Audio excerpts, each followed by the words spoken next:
स्वागत है आप सभी का हमारे YouTube चैनल नर्सिंग ज्ञान कोश में।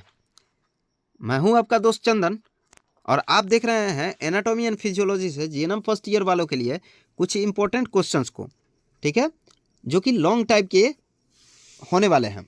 साथ ही हम लोग इसको बारीकी से देखेंगे। तो आशा करते हैं वीडियो पसंद आएगा। अगर वीडियो पसंद आता है तो हमारे चैनल को जरूर सब्सक्राइब कीजिए, साथ ही वीडियो को लाइक तथा अपने दोस्तों में भी जरूर शेयर कीजिए। दोस्तों, पिछले लगातार हम लोग 3-4 वीडियो से जो सर्कुलेटरी सिस्टम है उसको देख रहे थे, और आज जो है इस वीडियो के साथ हम लोग जो लिम्फेटिक सिस्टम है उसको आज हम लोग इस वीडियो के साथ शुरू करने वाले हैं। ठीक है, आशा करते हैं क्वेश्चन समझ में आ रहा होगा। अगर आपको किसी तरह का प्रश्न हमसे पूछना हो या किसी भी तरह का, ठीक है, अगर आप इस वीडियो से संबंधित या अगर आपके मन में किसी भी प्रकार का प्रश्न है, अगर आप हमसे पूछना चाहते हैं, कमेंट बॉक्स में आप लिख सकते हैं। ठीक है, पूरा कोशिश करेंगे आप लोग के क्वेश्चंस को आंसर दे पाएँ। ठीक है, तो चलिए बढ़ते हैं आज के पहले क्वेश्चंस की तरफ। आज का जो पहला क्वेश्चन है वो है, जैसे कि मैंने बताया कि आज हम लोग लिम्फेटिक सिस्टम को देखने वाले हैं, यानी लसिकीय तंत्र को, जिसमें आज का पहला क्वेश्चन जो है वो है लिम्फ नोड, जो कि एक विशेष प्रकार की ग्रंथियाँ होती हैं जो लसिका प्रणाली यानी लिम्फेटिक जो सिस्टम होता है उसकी लसिका वाहिनियों के बीच बीच में अंडाकार की आकृति के रूप में स्थित होती हैं। ठीक है, यानी लसिका जो नोड होता है वो एक प्रकार की ग्रंथियाँ होती हैं जो कि अंडाकार आकृति की होती हैं, और ये जो होती हैं वो लसिका वाहिनी के बीच बीच में स्थित होती हैं। इनके एक तरफ के किनारे पर थोड़ा सा एरिया होता है, डिप्रेस एरिया होता है, जिसको हम लोग हाइलस के नाम से जानते हैं। अर्थात लिम्फ नोड के बीच में जो डिप्रेस्ड एरिया होता है उसको हम लोग हाइलस के नाम से जानते हैं। ठीक है, यानी प्रेशराइज किया हुआ एक एरिया होता है उसको हम लोग हाइलस बोलते हैं। इसमें से रक्त वाहिनियाँ या लिम्फ वाहिनियाँ प्रवेश करती हैं, ठीक है, तथा बाहर निकलती हैं। अर्थात हाइलस में ही रक्त वाहिनियाँ और लिम्फ वाहिनियाँ यानी लिम्फ नोड जो होते हैं वो प्रवेश करती हैं और या फिर बाहर निकलती हैं।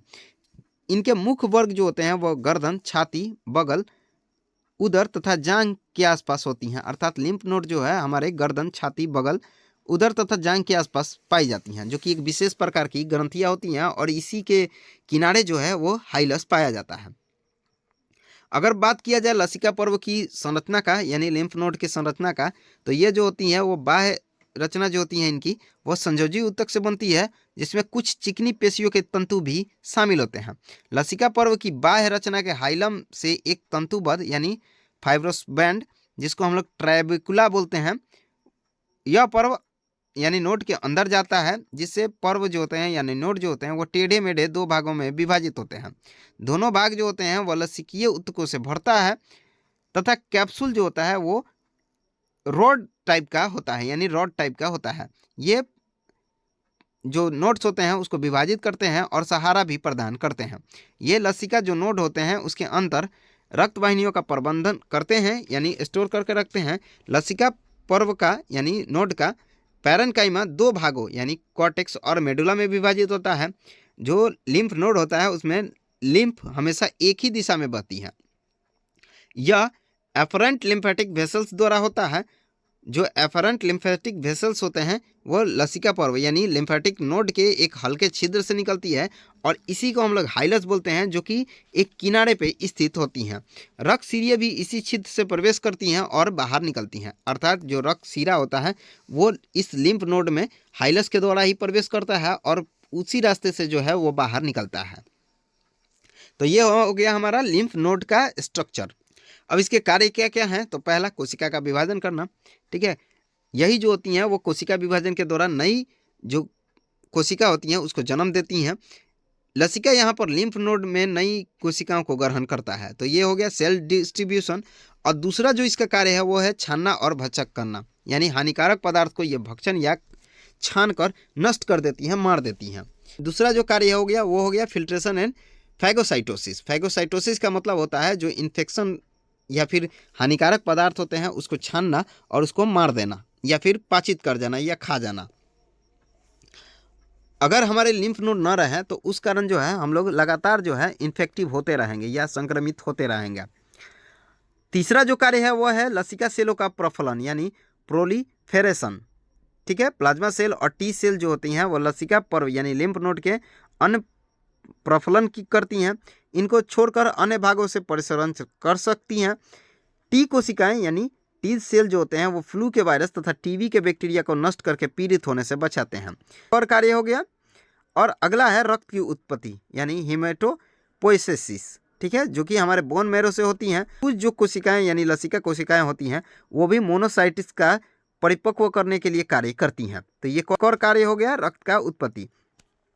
और पांचवा जो कार्य है वो है हमारा एंटीबॉडीज बनाना, ठीक है। जैसे कि मैंने बताया भी कि ये जो होती हैं हमारे शरीर में जो भी संक्रामक चीज़ें होती हैं या फिर हानिकारक जो चीज़ें हैं हमारे शरीर के लिए उसको किल करने का कार्य करती हैं। साथ ही ये एंटीबॉडीज भी बनाने का कार्य करती हैं। लिम्फ नोड के अंदर बी लसिका यानी बी लिम्फोसाइट उत्पन्न होते हैं। ये कीटाणुओं से टकरा कर अपनी संख्या में वृद्धि करते हैं, जिन्हें हम लोग जीव द्रव कोशिका के नाम से जानते हैं, जिनमें एंटीबॉडीज या एंटीटॉक्सिन्स उत्पन्न होते हैं जो रोग के कीटाणुओं को नष्ट करने का क्षमता रखते हैं। तो ये हो गया हमारा लिम्फ नोड का कार्य। अगर बात किया जाए इनके और भी शरीर के अलग अलग भागों में ये पाए जाते हैं तो ये जो होती हैं वो पेल्विक पर्व, बाहरी और भीतरी धमनियाँ में भी पाई जाती हैं।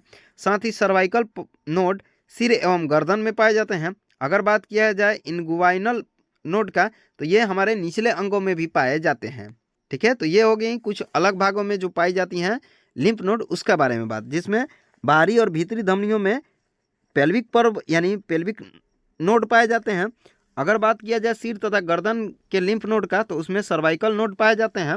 अगर हमारे निचले अंग का बात किया जाए तो उसमें हम लोग इंगुवाइनल जो नोड होते हैं वो पाए जाते हैं। आगे बढ़ते हैं, अगला है लिम्फेटिक सिस्टम, ठीक है। लिम्फेटिक सिस्टम, लिम्फेटिक कैपिलरी और लैक्टोल्स आपस में मिलकर जो कलेक्टिंग वेसल्स बनाते हैं जिसे हम लोग लिम्फेटिक्स या लसिका के नाम से जानते हैं, ठीक है। जो हमारी लिम्फ कैपिलरी यानी लसिकीय केशिकाएं होती हैं और लैक्टोल्स जो होते हैं वही आपस में मिलकर एक बड़ी संचयी वाहिका यानी कलेक्टिंग वेसल्स बनाती हैं, जिनको हम लोग लिम्फेटिक्स या लसिका के नाम से जानते हैं।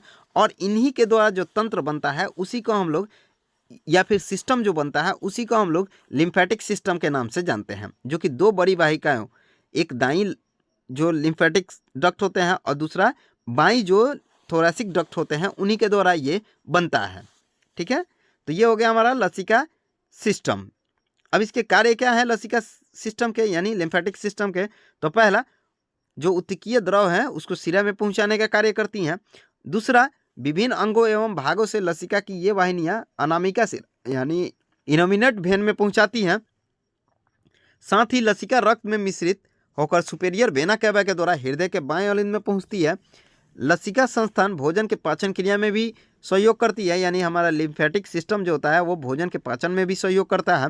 विशेष रूप से वसा को लसिका के द्वारा ही पाचन योग बनाकर रक्त में भेजा जाता है। अर्थात विशेष रूप से जो हमारा फैटी चीज होता है उसको पचाने का कार्य जो है वो हमारा लिम्फ नोड ही करता है या लिम्फेटिक सिस्टम ही करता है। साथ ही अगर बात किया जाए अगले कार्य का तो ये सूक्ष्म जीवाणुओं तथा अन्य जो हानिकारक बाह्य पदार्थ होते हैं उसको नष्ट करने का कार्य या भक्षण करने का कार्य भी ये करते हैं। साथ ही ये संपूर्ण शरीर में उपस्थित कोशिकाओं के चारों ओर अंतराली द्रव या तरल से अधिक जल एवं प्रोटीन को एकत्रित करके या लिम्फ के रूप में प्रवाहित करने में ये मदद करती हैं। तो ये हो गया हमारा लिम्फेटिक सिस्टम के कार्य। आगे बढ़ते हैं, अगला है पलीहा यानी स्प्लीन। बहुत ही इंपॉर्टेंट ये ऑर्गन है हमारे शरीर का, जो कि एक लिम्फेटिक सिस्टम का ही मेन अंग है। यह रेटिक्यूली लिम्फेटिक उत्तक के द्वारा स्थित होता है। यह पेट में बाएं तरफ आमाशय के पीछे और ऊपर की तरफ स्थित होता है। यह अत्यंत कोमल बैगनी रंग का चिकनी सतह अंदर से बिना कोशिकाओं वाला तथा जो संपूर्ण पेरिटोनियम है उसी से ये ढका रहता है। इसका आकार प्रत्येक व्यक्ति में अलग अलग होता है। स्प्लीन का अगर आकार का नॉर्मली बात किया जाए तो उसका आकार जो है वो लंबा 12 सेंटीमीटर, चौड़ा 7 सेंटीमीटर और मोटा जो है वो 2.5 सेंटीमीटर के आसपास होता है। इसका वजन भी अलग अलग होता है, लेकिन औसत जो है वो 200 से 250 ग्राम के आसपास हमारा स्प्लीन होता है, जो कि एक लसिका यानी लिम्फेटिक सिस्टम का एक प्रमुख अंग है, ठीक है। इसका अगर बात किया जाए संरचना का तो ये कोमल बैगनी रंग का चिकनी सतह अंदर से बिना कोशिकाओं वाला और इसका जो पूरा आवरण है वो पेरिटोनियम से ढका होता है। 12 सेंटीमीटर लंबा होता है, 7 सेंटीमीटर चौड़ा और 2.5 सेंटीमीटर मोटा होता है औसत। अगर इसका वजन का बात किया जाए तो प्रत्येक व्यक्ति में जैसे इसका लंबाई, चौड़ाई और मोटाई अलग अलग होता है, वैसे ही इसका वजन भी अलग अलग होता है, लेकिन औसत जो है वो 200 से 250 ग्राम के आसपास ये हमारा स्प्लीन होता है। अगर बात किया जाए इसके संरचना का, ठीक है, तो ये एक अंडाकार आकृति होता है, यानी स्प्लीन जो होता है यानी पलिया एक अंडाकार आकृति हो। इसके नीचे की ओर एक हाइलम होती है, यह पेरिटोनियम से ढका होता है जैसा कि मैंने ऊपर बताया भी। साथ ही इसका कैप्सूल फाइब्रस उत्तक से घिरा होता है। यह पलिया के आवरिक भाग का निर्माण करता है जिसे हम लोग टेट्रीविक्लाई के नाम से जानते हैं। अर्थात पलिया जो है एक आंतरिक भाग का निर्माण करता है जिसे हम लोग टेट्रीविक्लाई के नाम से जानते हैं। पलिया के कोशिकीय पदार्थ के अंदर लिम्फोसाइट मैक्रोफेज पाए जाते हैं जिनको हम लोग स्प्लेनिक पल्प के नाम से जानते हैं। अर्थात पलिया के अंदर जो कोशिकाएं पदार्थ पाए जाते हैं, ठीक है, यानी लिम्फोसाइट मैक्रोज जो पाए जाते हैं उसको हम लोग स्प्लेनिक पल्प के नाम से जानते हैं, जो कि ट्रेविकुलर के बीच में ही स्थित होता है। ठीक है, तो ये हो गया हमारा संरचना पलिया का। अगर बात किया जाए पल्प यानी पप्स का, तो ये दो प्रकार के होते हैं, एक लाल पल्प और दूसरा सफ़ेद पल्प। लाल पल्प का बात किया जाए तो इसमें रक्त भरा रहता है और इसके अंदर जो है वो वेनस साइनोसॉइड पाए जाते हैं। अगर सफ़ेद पल्प का बात किया जाए तो इसमें उत्तक होते हैं और इसमें मैक्रोफेज और लिम्फोसाइट भी पाए जाते हैं। इसके अंदर जो होता है वो स्प्लेनिक न्यूडल्स भी पाए जाते हैं। ठीक है, तो पल्प जो होता है वो दो प्रकार का होता है, एक लाल पल्प जो कि रक्त भरा रहता है और दूसरा सफ़ेद पल्प जिसमें उत्तक भरा रहता है। अगर बात किया जाए पलिया के कार्य का यानी फंक्शन का, तो ये जीवाणुओं को मारता है सबसे मेन। दूसरा, इसके अंदर लगभग 350 ml रक्त के आसपास स्टोर होकर रहता है। साथ ही पलिया जो है हमारे इम्यून सिस्टम को बढ़ाता है। गर्भावस्था के दौरान पलिया आरबीसी का निर्माण करता है। पलिया लाल रक्त कणिकाओं और प्लेटलेट्स को संग्रहित करती है और रक्त में मिलाती है। ठीक है, साथ ही पलिया रक्त को छानना और रिजर्वर का भी कार्य करती है। पलिया रक्त में विद्यमान एंटीजन और लिम्फोसाइट को क्रियाशील करती है। ठीक है, तो ये हो गया हमारा पलिया का कार्य। मेनली जो कार्य है वो हमारे जो डेड सेल है उसको पाचित भी करना इनका कार्य होता है, रक्त को छानना, जीवाणुओं को मारना। ठीक है, और कुछ इमरजेंसी के लिए ब्लड स्टोर करके भी रखता है। साथ ही गर्भावस्था के दौरान या इन्फेंट में जो है वो ब्लड का निर्माण जो है वो पलिया के द्वारा ही होता है। साथ ही यह एंटीजन और लिम्फोसाइट की क्रियाशीलता को भी उकसाते रहता है या निरंतर बनाए रखता है। आगे बढ़ते हैं, अगला है थाइमस ग्रंथि। ठीक है, थाइमस ग्रंथि, यह ग्रंथि जो होती है वह हमारे चेस्ट केविटी में जो ट्रैकिया होता है उसके स्थान पर दो भागों में बढ़ती है। लिम्फ से बनी एक गुलाबी रंग की दो खंडों वाली ग्रंथि होती है। ठीक है, अर्थात थाइमस जो ग्रंथि होती है वह लिम्फ से बनी एक गुलाबी रंग की दो खंडों वाली ग्रंथि होती है, जो कि हमारे जो वक्ष होता है उसमें ट्रैकिया के द्वारा दो भागों में बढ़ती है। ये दोनों खंड संयोजी उत्तक से बने परत द्वारा आपस में जुड़े होते हैं। अर्थात जो ट्रैकिया बंटवारा कर देता है इन थाइमस ग्लैंड का, वो जो होती हैं वो संयोजी उत्तक यानी कनेक्टिव टिश्यू जो होते हैं उसको आपस में जोड़ने का कार्य करती हैं। इस ग्रंथि को हम लोग बाल्य ग्रंथि भी कहते हैं। यह ग्रंथि 12 से 15 वर्ष की आयु तक ही विद्यमान होती है। ठीक है, उसके बाद जो है ये खत्म होना शुरू होती हैं। इस ग्रंथि के अंदर असंख्य लसिकाणु यानी लिम्फोसाइट होते हैं। इसका वजन लगभग 40 ग्राम के आसपास होता है। इस ग्रंथि का जो कार्य है वो शरीर में रोग क्षमता यानी इम्यूनिटी को बनाए रखना है। ठीक है, तो ये हमारा थाइमस ग्लैंड जो कि 12 से 15 वर्ष की आयु तक ही विद्यमान होता है, इसे हम लोग बाल्य ग्रंथि के भी नाम से जानते हैं और इसका वजन लगभग 40 ग्राम के आसपास होता है और इसका कार्य शरीर में रोग क्षमता यानी इम्यूनिटी को बढ़ाना है। अगर बात किया जाए थाइमस ग्रंथि के कार्य का, तो इसका पहला जो कार्य है वह एंटीबॉडी उत्पन्न करना तथा शरीर के रोग क्षमता को बनाए रखने में थाइमस ग्रंथि को अत्यंत महत्वपूर्ण भूमिका होती है। अर्थात यह हमारे एंटीबॉडी और इम्यून सिस्टम को मजबूत करके हमेशा रखता है। साथ ही यह जो होता है वह लैंगिक परिपक्वता से पूर्व जो सेक्स ग्लैंड होते हैं उसको परिपक्व नहीं होने देता है, यानी जब जरूरत होता है या जो एज होता है उसी में जो सेक्स ग्लैंड होते हैं उसको परिपक्व होने के लिए अनुमति देता है, अदरवाइज ये डिनाइड करता है। साथ ही अगर बात किया जाए और इसके कार्य का, तो ये नष्ट हो जाने तक अथवा इसे निकाल लेने पर अस्थियां कोमल तथा भंगुर हो जाती हैं और इनमें वृद्धि नहीं होती है। अर्थात थाइमस ग्रंथि को अगर नष्ट हो जाता है या फिर इसको निकाल लिया जाए तो उस स्थिति में जो हमारे बोन है वो कोमल हो जाएंगे और टूटने लग जाएंगे और इनकी वृद्धि नहीं होती है। तो ये हमारा हो गया थाइमस ग्रंथि के कार्य। आगे बढ़ते हैं, अगला है लसिका तंत्र व लसिका वाहिका तंत्र यानी लिम्फेटिक सिस्टम और लिम्फ वेस्कुलर सिस्टम। रक्त संस्थान की तरह लिम्फ संस्थान भी होते हैं। लिम्फ भी रक्त की तरह से ही एक तरल होते हैं जो पतली व मोटी वाहिकाओं यानी वेसल्स में प्रवाहित होती हैं। लिम्फ रक्त के प्लाज्मा के समान स्वच्छ व रंगहीन द्रव होता है। इसकी संरचना में जल अधिक मात्रा में होती है। इसके अंदर प्रोटीन जो होता है वो कम मात्रा में होता है। फाइब्रिनोन, सीरम एल्बुमिन, सीरम ग्लोबुलिन, श्वेत रक्त कण यानी WBC जिसे हम लोग ल्यूकोसाइट बोलते हैं, तथा लिम्फोसाइट का लिम्फ ग्रंथियों से निकलती है और बहुत कम RBC कोशिकाएं इनमें मौजूद होती हैं। ठीक है, तो ये हो गया हमारा जो लसिका तंत्र है उसका बात। अगर बात किया जाए लसिका वाहिका तंत्र यानी लिम्फ वैस्कुलर सिस्टम का, तो ये भी एक रक्त वाहिनी के समान लसिका वाहिकाओं का भी समस्त जो है शरीर में जाल फैला हुआ है, केवल आँख की कॉर्निया को छोड़कर। अर्थात हमारे आँख की जो कॉर्निया है वहीं पे केवल लिम्फ वैस्कुलर सिस्टम नहीं है, यानी लिम्फ जो वेसल्स हैं वो नहीं है, बाद बाकी हमारे पूरे शरीर में लिम्फ जो है वो मौजूद है। इस तंत्र में हृदय की भांति का कोई पंप नहीं है और ना ही कोई परिभ्रमण यानी सर्किट होता है। ये वाहिनियाँ रक्त वाहिनियाँ कैपिलरी तथा शिराओं की पूरक होती हैं, अर्थात इन्हीं के समान ये होती हैं। इस तंत्र के द्वारा ऊतकों के बीच रिक्त स्थानों में अंतराली जो द्रव होते हैं यानी टिश्यू फ्लूइड वही संग्रहित होता है, जिससे समस्त शरीर के ऊतक जो हैं डूबे हुए रहते हैं और इसी के कारण जो हमारे ऊतक हैं वो गीले रहते हैं। चलिए आगे बढ़ते हैं। अगला है लसिका कोशिकाएं यानी लिम्फ कैपिलरीज। ठीक है, लसिका केशिकाएं शरीर में रक्त कोशिकाओं या केशिकाओं के अतिरिक्त बाल जैसी पतली सूक्ष्म नलिकाएं भी होती हैं और यही जो होती हैं वो लिम्फ केशिकाएं होती हैं। ठीक है, जो रक्त केशिकाएं पाई जाती हैं उसी के जैसे बाल जैसी पतली सूक्ष्म नलिकाएं होती हैं और इसे हम लोग लिम्फ कैपिलरीज के नाम से जानते हैं। ब्लड कैपिलरीज से निकलने वाले अंतराल यानी टिश्यू फ्लूइड में से ऊतकों के द्वारा पोषक तत्व शोषित कर लिए जाते हैं और जो त्याज्य पदार्थ होते हैं यानी त्याग कर दिए पदार्थ रहते हैं या अशुद्ध या खराब पदार्थ रहते हैं वो तथा शेष अंतराल द्रव यानी टिश्यू फ्लूइड कोशिकाओं में रक्त में मिल जाते हैं। बचा हुआ भाग और विकार युक्त द्रव जो होता है वो लिम्फ कोशिकाओं द्वारा अवशोषित कर लिया जाता है। तो ये हो गया हमारा लसिका कोशिकाएं। आगे बढ़ते हैं। अगला है थोरेसिक वाहिकाएं यानी थोरेसिक डक्ट जिसे हम लोग बोलते हैं। थोरेसिक डक्ट जो होता है वो डायफ्राम के नीचे स्थित जो उदर होता है उसमें सिस्टर्ना काइली जो इसी नलिका का एक चौड़ा भाग होता है के ऊपरी किनारे तथा द्वितीयक लंबर जो होता है वर्टिब्रा की काय यानी बॉडी के सामने स्थित होता है। यह नलिका लगभग 15 इंच लंबी, 5 से 6 मिलीमीटर जो होती है वो मोटी होती है। ठीक है, यानी थोरेसिक डक्ट जो होता है वो 15 इंच लंबा और 5 से 6 मिलीमीटर मोटी होती है। यह नलिका सिर के बाईं तरफ ऊपर से नीचे को गर्दन की लिम्फ वाहिनियों में आकर मिलती हैं, अर्थात सिर के बाईं तरफ से शुरू होकर और नीचे गर्दन की लिम्फ वाहिनी में ये शुरू मिलती हैं।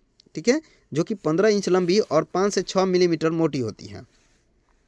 आगे बढ़ते हैं। अगला है लैक्टेल्स। आंत में आंतरिक सतह पर अंकुरित रहती हैं जो अमीनो एसिड आदि को अवशोषित करती हैं। ठीक है, जो लैक्टेल्स होते हैं वो छोटी आंत में आंतरिक सतह पर अंकुरित रहती हैं जो अमीनो एसिड आदि को अवशोषित करती हैं, परंतु वसा को ये अवशोषित नहीं करती हैं। वसा का अवशोषण जो होता है वो विशेष प्रकार की लसिकीय वाहिनियों द्वारा आता है जिसे हम लोग लैटेक्स के नाम से जानते हैं। इनमें ही लसिका जो होते हैं यानी लिम्फ जो होती हैं मौजूद होती हैं। जब ये केशिकाएं वसा को अवशोषित करती हैं तो वसा लिम्फ के साथ रासायनिक क्रिया करके मिश्रित घोल दूध के समान हो जाता है और इसी को हम लोग काइल के नाम से जानते हैं। ठीक है, तो ये हो गया हमारा लैक्टिल जो कि एक वसा का अवशोषित करने वाला विशेष लसिकीय वाहिनियाँ होता है और इसी में जो है वो दूध के समान मिश्रित घोल पाया जाता है जिसे हम लोग काइल के नाम से जानते हैं। चलिए आगे बढ़ते हैं। अगला है सामूहिक लसिका पर्व यानी एग्रीगेटेड लिम्फ नोडल्स। इस प्रकार के नोडल्स जो होते हैं वो पियर्स पैचेस के भी नाम से जाने जाते हैं। ये लसिकीय ऊतक गुच्छे के रूप में बगैर कैप्सूल के टॉन्सिल्स, छोटी आंत तथा अपेंडिक्स में भी स्थित होते हैं जो अधिक मात्रा में प्लाज्मा कोशिकाओं तथा एंटीबॉडीज स्रावित करती हैं। तो ये हो गया हमारा बात लिम्फेटिक सिस्टम पे आधारित जो आज वीडियो था उससे। आशा करते हैं वीडियो पसंद आया होगा। अगर वीडियो पसंद आया है तो हमारे चैनल को जरूर सब्सक्राइब कीजिए, साथ ही वीडियो को लाइक तथा अपने दोस्तों में भी जरूर शेयर कीजिए। अगर आप इस वीडियो से संबंधित PDF को देखना चाहते हैं तो उसका नोट्स जो है वो हमारे डिस्क्रिप्शन बॉक्स में एक लिंक के माध्यम से दिया हुआ है। ठीक है, आप लोग उस पर टैप करके और PDF को देख सकते हैं। साथ ही अगर आप हमारे साथ जुड़ना चाहते हैं या हमारे से किसी भी तरह का प्रश्न पूछना चाहते हैं तो हमारे इंस्टाग्राम चैनल, व्हाट्सएप चैनल तथा टेलीग्राम चैनल का जो लिंक है वो डिस्क्रिप्शन में दिया हुआ है। आप लोग उस पर टैप करके और हमें फॉलो करके ठीक है आप लोग हमसे जुड़ सकते हैं या फिर अपने सवाल को पूछ सकते हैं। तो आज के लिए बस इतना ही। मिलते हैं किसी ऐसे ही नए वीडियो में, तब तक के लिए धन्यवाद।